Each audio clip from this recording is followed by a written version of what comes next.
What is the intersection between mental health and democratic participation? Where does it come together?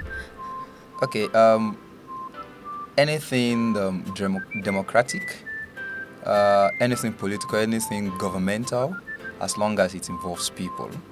All right, mental health is involved. Mental health is your ability to cope with everyday or life stressors on daily basis without your own functionality being affected negatively. Okay. All right, Yeah. that's generally mental health. So in democratic process, people engage in things they would want. They have anticipations for an outcome, right? Yes. So, for True. instance, I want Mr. A to win an election. All right, whether by affiliation or by my own bias or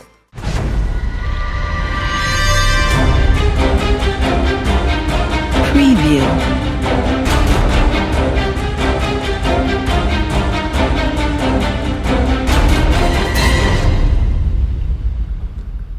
Hello there, and welcome to another exciting episode of Youthacy. As you know, on this show, we empower young people to be effective community organizers, democratic mobilizers, and productive change agents. Now, we're having a very interesting conversation today, and I'm sure you can't even guess what it is. It is the intersection between mental health and democracy. Yes, we're going to be talking about mental well-being as a form of empowerment in democracy. What is the intersection between someone's mental health and their participation in democratic processes? We're just coming out from the polls in Edo State, and we are trying to understand how are the people faring. And now we are with a seasoned mental health therapist, and I'm sure he's going to do justice to our conversations today. Ladies and gentlemen, without further ado, I'd like you to make welcome with me, Mr. Adeniyi. Thank you so much, Mr. Adeniyi, for being here with us. thank you for having me. Thank here. you. All right, please let us know about you. Brief introduction. What you do, what you like doing, and yeah. Oh, okay. Probably I should start from what I like doing. My name is Adeniyi Ujokwe. I am a developmental psychologist. I work with Elite Life Consulting here in Abuja, and I love to be with people, just have conversations with people around mental health, and see how much I can add value and how I can impact their mental health positively, of course, and with a lot of results. And I love to do that. I can do that all day. If I'm tired, I'll rest, then continue. Okay, that's interesting. I mean, it's good to meet you, Mr. Adeniyi. Thank you very much. So we're just going to get right into it, right? What is the intersection between mental health and democratic participation? Where does it come together? Okay, anything democratic, anything political, anything governmental, as long as it involves people. All right, mental health is involved. Okay. All right, from the parties that are involved in the process themselves. I mean the aspirants Yeah. or the electioneers, or what do they call them, or the people who are voters. Everyone involved. All right, there's something around mental health that is also very linked to that. From your anticipation, the anxiety, the sense of defeat, the sense of frustration, the anger, and everything. I mean, everything has a link with mental health generally. Okay, so I mean, you've given very interesting points about how mental health has a link, to everything. But can you give us specifics of how exactly a person's mental well-being affects their democratic participation? Awesome. Generally, I think taking the explanation, or let me say description, of what mental health really is, then we can take examples from there. Okay. Now, mental health is your ability to cope with everyday or life stressors on daily basis without your own functionality being affected negatively. Okay. All right, Yeah. that's generally mental health. So in democratic process, people engage in things they would want. They have anticipations for an outcome, right? Yes. So, for True. instance, I want Mr. A to win an election. All right, whether by affiliation or by my own bias or whatever, or I'm just being objective, I think, okay, this is the best aspirant and all of that. So if I'm engaged, if I have that anticipation or aspirations that this person should win, and the person ended up not winning, all right, something will affect me. First of all, maybe the people I have campaigned to and probably have told them, you know what, with the way things are going, this person is going to win. Yeah. And now I want to face them. The shame. Like, okay, so your person don't lose now. So what happened? Or maybe the person won post-election, like the shocker we all got on 29th of May. All right, now subsidy have been removed, which unfortunately was never there technically, but subsidy have been removed. Yeah. And everybody started saying, hey, you see now, the person you just voted, you don't even they start give us shaggy, and things just kept getting expensive. And like, we can now blame the people who supported. Yeah. All right. And the people will have a sense of shame. That's That's true. something affecting their mental health. That's true. Now, they cannot publicly come to people and convince them to say that, okay, this is who you should go for in the next election. They will be like, the person where you carry give us, we are not even done with that. Keep us. Where in keep us, we still dey hear am. Yeah.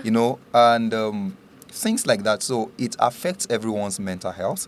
That's for people who probably supported a leader that ended up not doing so well in our own measure, of course. And for people who may have a sense of justification that, okay, they were right to say this person shouldn't have come there. But post-election, one of the things that it does to people is that it starts making us lose trust in a process. And when we lose trust in a system, we are losing trust in a nation. Yeah. Because it is not something just about the political aspirants who most likely are friends. All right? We are just some guys who are maybe having conflicts among ourselves because it also affects relationships. All right? It affects relationships. It can, post-election, whatever outcome is, can actually split families. Maybe the wife is saying, I think this is the best person for this election or for the state or for the country. And the husband is saying, I have political affiliation with this person. And the wife is like, yes, I understand, but that's not the best candidate for us. And after the election, maybe the person did not win and the husband turns to the wife and says, you voted the wrong person. Maybe that one vote would have counted, right? So that can cause a lot of conflict and relationship issues among friends, families, marriages, and all of that, even among siblings. Yes, even amongst parents and children. Even among parents and their children. I think I even know someone that has an issue with their parent because they supported someone else during the last general elections. So all of those, when those things happens in a house, maybe in terms of conflict now, when it happens in a family and in the long run, other things are happening and it piles up. And if you check it, the roots of the problem is where they had divisions in their voices, which some people usually describe as divorce, when your voice is divided. All right, when they have division in their voices in the house and other things now happen, you'll be like, is it not the president? Is it not the person you put on us?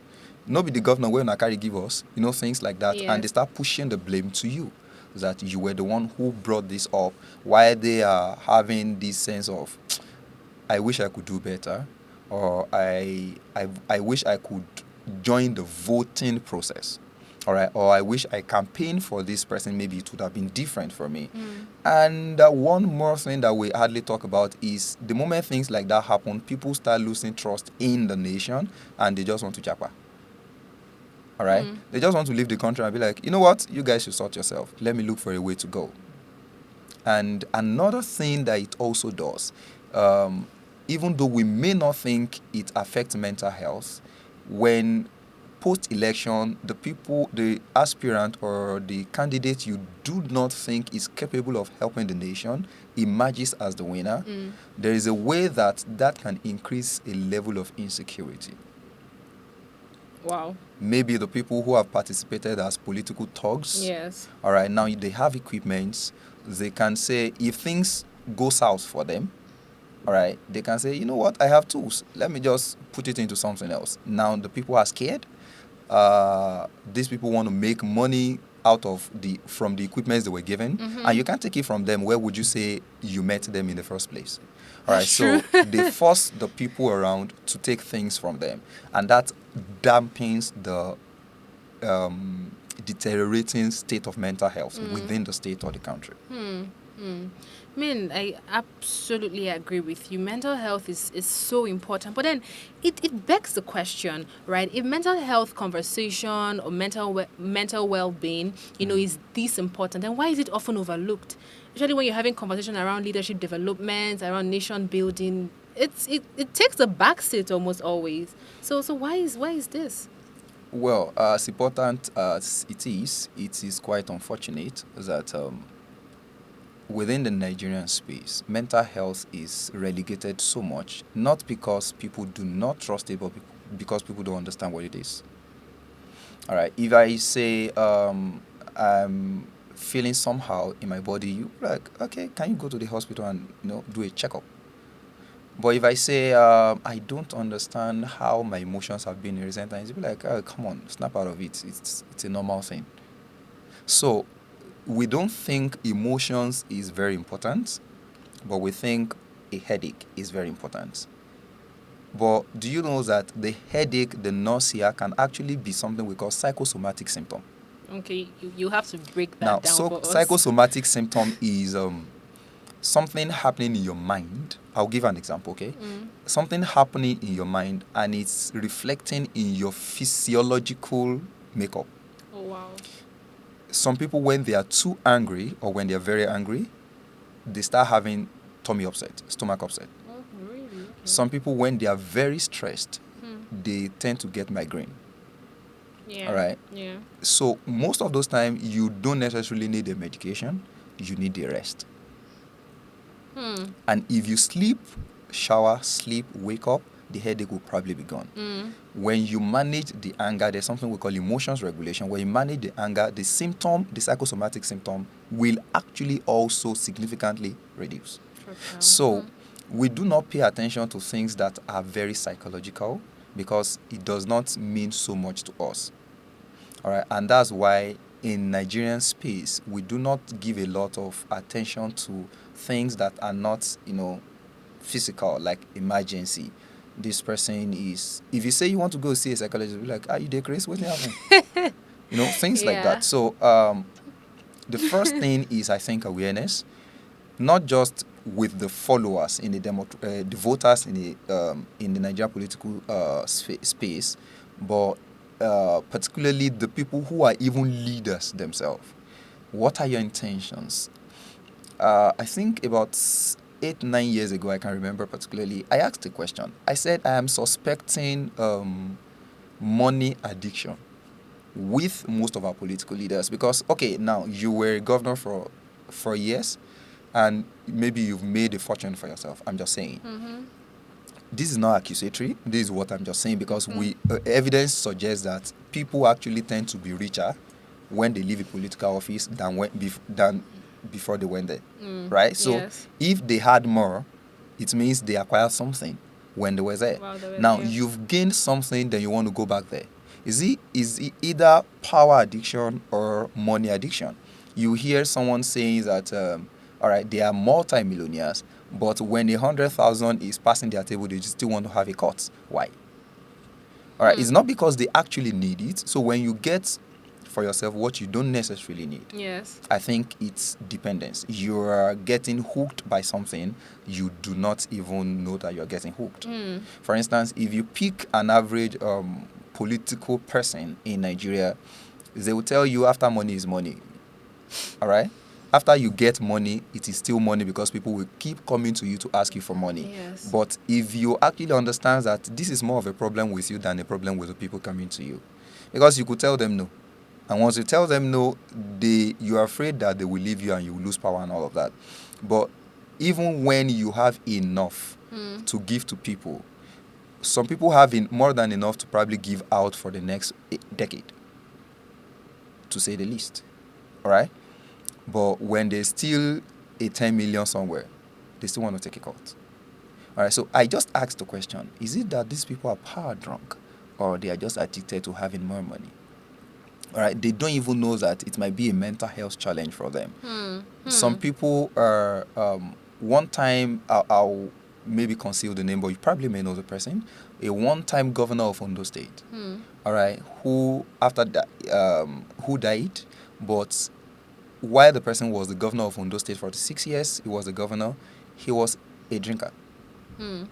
All right, so he was somehow addicted to alcohol. Yeah. And nobody is checking or treating that. The only good thing is that he doesn't make important decisions when he's drunk. But after that, what happens? When he's drunk, what happens to him? All right, things like that, we do not even check their mental health before even bringing them. No, who does the mental health evaluation? Yeah. And of course, within the Nigerian landscape, will you say that you are doing mental health evaluation for presidential aspirants? Let two of them give you 100 million. They are fine. Right? Yes. So, unfortunately, things like that happen. But so sad. genuinely, we need to do these things. And that's the essence of some of those debates, to actually check their fitness. All right. But number one, we are not aware in Nigeria about mental health. Our perception, our myths, there are a lot of myths around mental health in Nigeria. So when you tell someone who sells pepper, oh, my mental health, you'd be like, we have maybe a priest, or go to church, or we have one babalawo, or go to Arrow. In fact, when they want to talk about mental health, they'll be like, say you don't come from Yaba left. Yes. Which is a psychiatrist hospital. So our perception of mental health in Nigeria is so lacking. Yes. All right. Yes. And we need to improve on that, because that's the only way we can get people to be aware of what the potentials of democratic process can have on them post-election. I absolutely agree with you. There's a lot of stigma around mental health conversations, which is just insane. And I mean, we have to start doing something to make it better. Yeah. Right.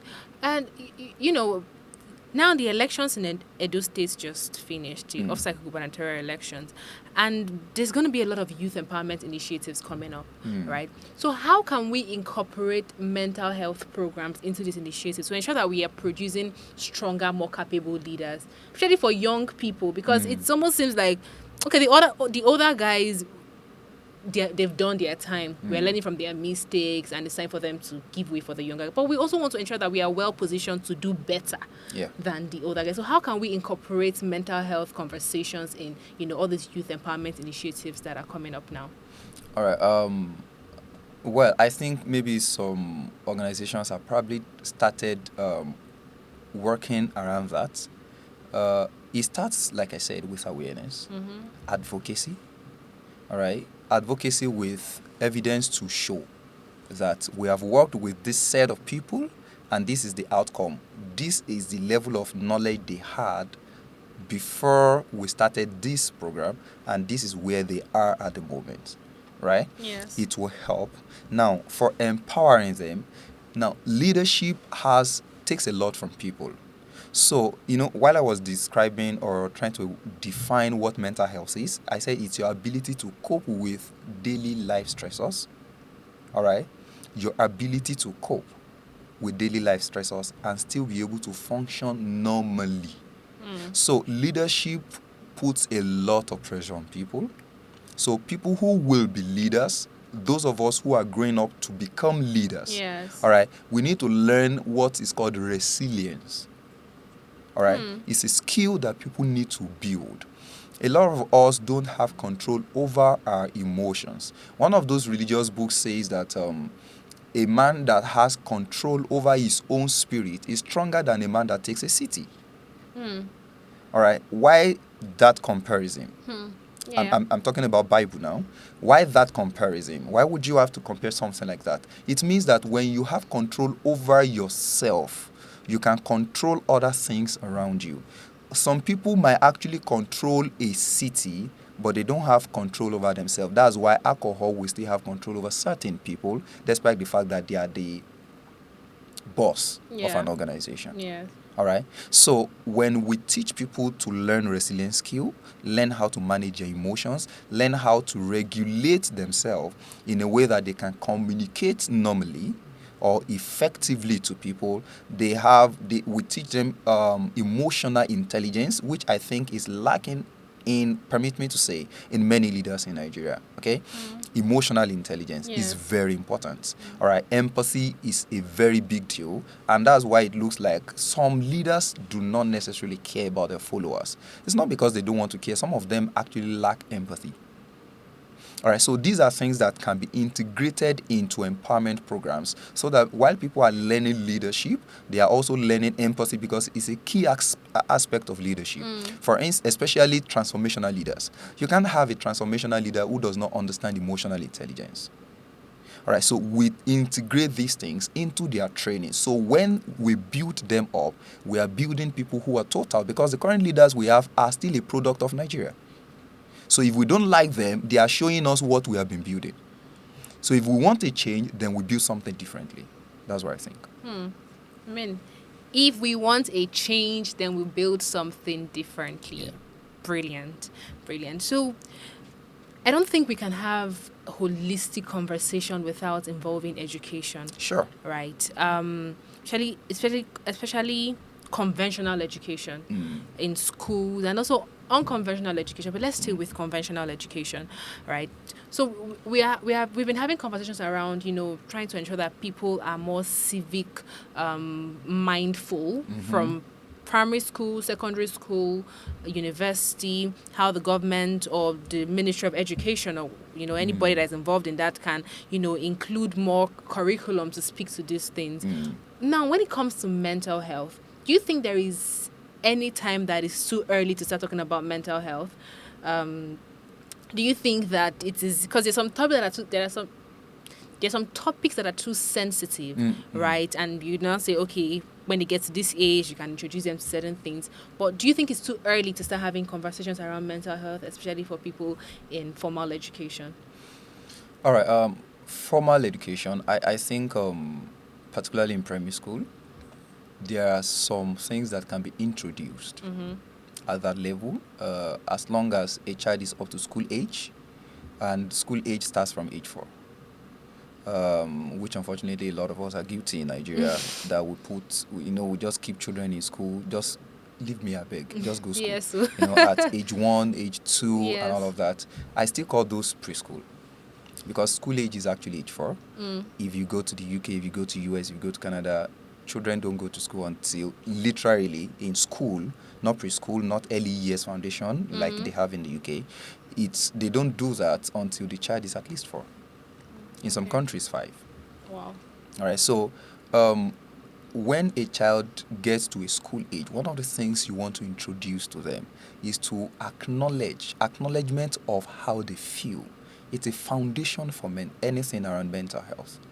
So, I was having a chat with one of my, I call him my child, not biologically, and he just told me, you said something that hurt my feelings, and I was like, oh, I'm so sorry about that.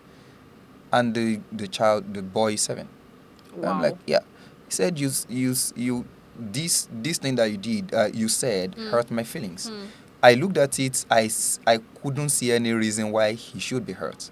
But I had to acknowledge the fact that, okay, you are expressive. That's a very big deal for me. I was like, I'm so sorry. I didn't intend to do that. How do you think I can make it better? What do you think I can do? And from there, he was like, it's okay. And we just had a gist, and that was it. But when next he wants to say something around his mental health or how he feels, he will be confident enough to say it. Yes. But when we shut them down from that state, like, what do you know about feelings? Come on, go sit down. We will start affecting their mental health right from the early stage. So it is okay that the people around them, teachers and people who are giving them instructions and all of that, should start by acknowledging anything they say. Now, does not mean you accept. Acknowledgement and acceptance are 2 different things. So you acknowledge the fact that this is it. So if you think it's in the wrong direction, then you help them channel it to the right direction. And that's one of the reasons why we need school counselors. Now, for secondary education, there is an organization in Nigeria who in Abuja who have been doing so well with that. They have worked in FCT Jailers Development Initiative. You can check them online. Okay. All right, they have done so much around integration of mental health into the curriculum of secondary schools in Nigeria. And it's been approved? Yes, wow. by the Secondary Education Board in Abuja. And there has been some level of stakeholders meeting around that. And, it's been impactful. And they've taken that now to Kwara State. They're currently running that in Kwara State, and probably they will have a stakeholder meeting pretty soon. These are things that are already happening. But Abuja and Kwara State are not the entire Nigeria. All right? There are still like 35 states that this still needs to get to. So I think this needs to be integrated. It could come in form of mental health groups or clubs. Yes. Mental health clubs, which is what is already been established in Abuja. So if we have a lot of this, then we will be able to integrate these things at a very early stage. And by the time people grow up, we are not oblivious of what mental health is, and is not alien to us. So I won't just meet an average person and I'll be like, oh, I'm a therapist. Oh, they treat mad people. Things like that. So yes. I think integrating that into our education, the curriculum, is very important. Okay. So, I had to go to education because it's easier when these things are being taught in school. These things are being implemented when people are growing up, so that when you get to that age where you're able to vote, where you're able to have a say in nation building, in community development, you're not, it's the conversation around mental health is not alien. It's not alien. So it's important that we have these conversations as early as possible. I think that is very, very important. So now let's speak on policy. Okay. Right. Do you know about any policy, that speaks to mental health, especially as it relates to young people when they are participating in governance or participating in nation building? Are they policies that actually guides, these conversations? Particularly around mental health and democratic process, yes. I think no. Not that I'm aware of. Okay. All right. However, in 2022, into last year, there was a mental health act bill that was passed. Okay. So we have a legal framework for mental health in Nigeria now, thanks to those who have pushed it. All right. It's been a lifelong journey, but it eventually was approved by the former President Muhammadu Buhari. Is one of the best things I think he did. For me, as a psychologist, yeah. Is one of the best things I think he did for Nigeria, that was passed into law. However, there is, like I said, I'm not aware of anything in particular on mental health for youth or mental health for the adult and all of that pertains to democratic process. Yes. But I am aware that there's something that we need to push, and I see it everywhere I have the opportunity. We need to decriminalize suicide. I'm happy we're still in September. All right, Suicide Prevention Month, right? And if someone is found now that this person wants to end their own life, which people say commit suicide, and when we use the word commit, it sounds like a crime. But there is also a law that say that when you attempt that, you are liable to a year imprisonment for correction. That's very unfair. Yes. It's like saying I developed cancer and you send me to prison for my cancer. Yeah, it's counterproductive. It's counterproductive. Yeah. So it's actually something I think it's unfair. But generally, policy-wise, I'm not sure there's one that is available for that.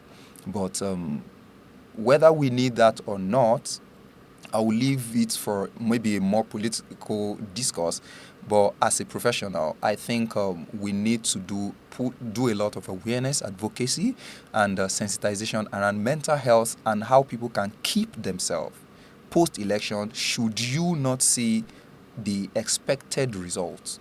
Maybe if your candidate did not emerge, how can you manage yourself? And you think that the person that emerged is actually going to show us Shege times 1,000. Yeah. Right. Okay, Mr. Adini, we've had such beautiful conversation. Thank I mean, you. I've learned a lot. There's a lot I am taking home. I'm sure all our viewers have learned a lot. But finally, right, we're having conversations around, preventive measures, what we can do to make it better. But there are people struggling with mental health illnesses right now. And they may be wondering, I'm having these issues, whatever it is. How can I contribute meaningfully to democratic processes and nation building? I want to contribute my quota, but I don't even think I'm able to. I don't know if I'm the right person to. I don't know what to say. I don't know where to be. How can these people and how can we ensure that these people contribute meaningfully, and how can these people actually contribute meaningfully to nation building? I think it starts inside out because it's the approach I think is best for everyone. If you are not the best of yourself. So you said people who are struggling with mental health. Yes. So the first thing is to get a professional support. Get the best out of yourself first. All right, because if you don't if you are not at your own best, you can't offer me your best because you really have no best to offer me, Yeah. right? So when you get the best of yourself 1st, maybe by getting a supportive community, seeing professionals in the space, and they get to help you become the best of yourself, or at least an elite version of yourself. All right, when you are able to achieve that, then I think another thing is mentoring. And I was going to say that mentoring in Nigeria is very popular, but many times we choose the wrong mentors. All right, I work in the education. I want to be a professor, but my mentor is a banker who has never been in the education space. All right, he might be a successful person, does not mean the person will make me a successful education person, right? Yes. So does not mean the person can guide me successfully to become a professor. All right, so if I want to become a professor, I take a professor as a mentor and a successful professor. And as a professor, I don't call on a professor of biochemistry to be my mentor in psychology. So within the political space, you want mentors. Choose the right people that have similar mindset with you. All right, those are the people you can follow. Otherwise, if you choose the wrong mentor, you're going to follow them and become exactly like them. And that's one of the reasons why we have people who are young or we claim that they are young. Yes. All right, and yeah, we claim that they are young, and they are probably in the early 40s, mid 40s, or probably early 50s. But their mentors for years have been people who have actually affected the nation, maybe more negatively.